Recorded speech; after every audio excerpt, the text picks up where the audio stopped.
আজি তেওঁলোক আহিছে আপোনাৰ লাকুৱা চৰাইদেউ আপোনাৰ ডিষ্ট্ৰিক্টৰ পৰা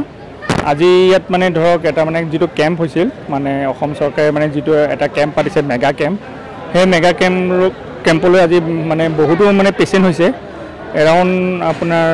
1500ৰ ওপৰ পেচেণ্ট হৈছে আৰু সেই সূত্ৰে আজি মানে তেওঁলোকো আহিছে আপোনাৰ লাকুৱাৰ পৰা আপোনাৰ চৰাইদেউ ডিষ্ট্ৰিক্ট কিন্তু ইয়াত মানে যিবোৰ ডিজেবিলিটি যিবোৰ বাচ্চাবোৰ তেওঁলোককো মানে আপোনালোকৰ ইয়াত মানে পৰীক্ষা কৰা হৈছে আৰু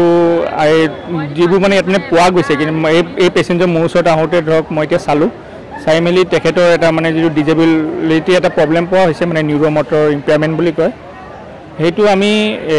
তেওঁলোকক এতিয়া চাই মেলি ধৰক আমি এতিয়া ৰেফাৰেল দিছোঁ আৰু সেইমতে তেওঁলোকৰ এতিয়া ট্ৰিটমেণ্ট হ'ব আৰু এতিয়া তেওঁৰ বাকীখিনি তেওঁৰ দেউতাকে মানে আপোনাক ক'ব মানে কেনেকুৱা ধৰণৰ সুবিধাখিনি পাইছে ক'ৰ পৰা আহিছে কি কথা মই চৰাইদেউ ডিষ্ট্ৰিক্টৰ লাকুৱাৰ পৰা আহিছিলোঁ ডিমৌত যিয়ে আজি হেল্থ কেম্প পাতিছে ডক্টৰক দেখুওৱা হ'ল আৰু ডক্টৰে ঔষধ দিছে আজি মই ডিমৌৰ যিটো হেল্থ কেম্প পাতিছে